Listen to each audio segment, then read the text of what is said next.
sidang terkait dengan serangan seperti Andi Yunus itu kan akan digelar di pengadilan militer hari Rabu ini gitu ya. Nah, dari masyarakat sipil ini masih kekeh bahwa ada 16 yang harusnya itu dibawa atau diperiksa secara hukum, proses hukum. Sedangkan di pengadilan militer sendiri hari Rabu nanti dalam pembacaan dakwaan hanya 4. Nah, ketika nanti proses persidangan itu berjalan di pengadilan militer, sejauh mana sih, Prof,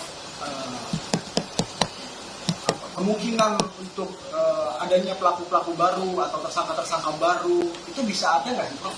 Muncul dari mungkin fakta persidangan atau... Ya, oke, saya urai. Nanti kamu pilih sendiri. Jadi menurut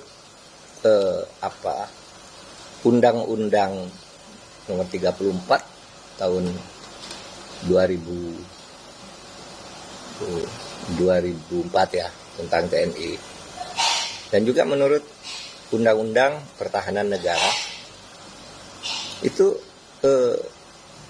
Undang-Undang nomor 4 tahun 2002 ya. Tadi ada Undang-Undang 34 tentang TNI. Pengadilan militer itu mengadili tindak pidana yang dilakukan oleh militer dalam kasus-kasus yang berkaitan dengan tugas pertahanan negara. Itu perhatian militer yang dilakukan dalam kasus-kasus atau peristiwa yang berkaitan dengan pertahanan negara. Sebelum itu berlaku, setiap tindak pidana yang dilakukan militer, apakah itu ya berkaitan dengan kasus pertahanan atau kriminal biasa, pembunuhan, pencurian, penganiayaan, itu sebelum itu memang di pengadilan militer, tapi sejak reformasi itu dipindah ke peradilan umum kalau bukan militer. Militer hanya khusus kasus pidana di bidang militer.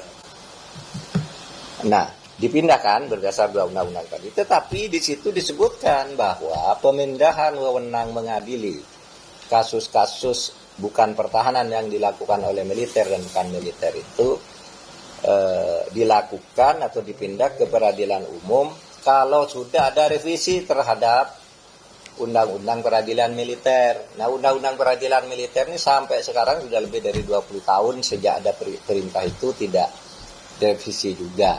Jadi oleh sebab itu kalau sekarang tersangkanya 4 orang dan itu militer semua, memang itu menjadi wewenang peradilan militer.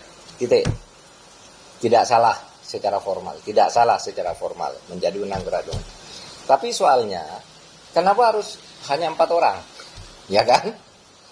Kan temuan-temuan yang diindikasikan tuh ABCD-nya tuh kira-kira ada 16 orang atau 13 sampai 16 orang kan. Ada sipilnya juga. Nah, dalam keadaan begitu, di dalam pasal 170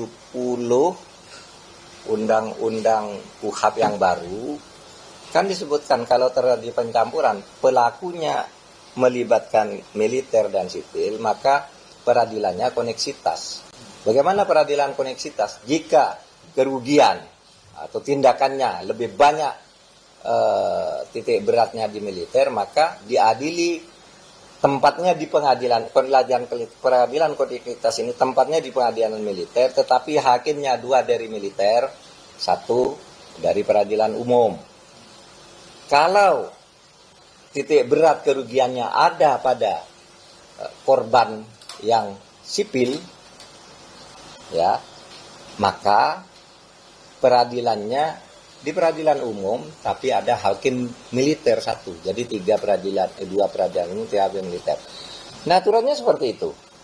Oleh sebab itu sekarang persoalannya, kalau sekarang ini udah benar 4 di peradilan militer, tapi nanti kalau muncul fakta hukum baru di persidangan misalnya, nanti muncul Pak yang terlibat ini ada sipilnya, itu bisa dibuka kasus baru di fakta hukum itu bahwa ini peradilan koneksitas gitu. Atau sekarang katanya ada laporan ke Bareskrim Ini Pak yang sipil yang terlibat berkolaborasi dengan militer ini, itu bisa nanti dibuka peradilan koneksitas. Ini itu kan. Kalau kan masih banyak terdakwa yang belum terdakwa. Rumusnya itu tadi. Kalau titik beratnya di TNI, pengadilan peradilan militer 1 hakim umum, titik beratnya di sipil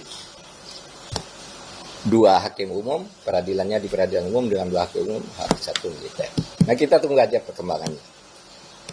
Yang penting menurut saya ini adalah peluang atau momentum bagi kita untuk berhukum dengan baik. Mumpung dua-duanya undang-undangnya baru, KUHP dan KUHP ini kan baru semua. Nah ini baru. Download Tribun X sekarang, menghadirkan lokal menjadi Indonesia.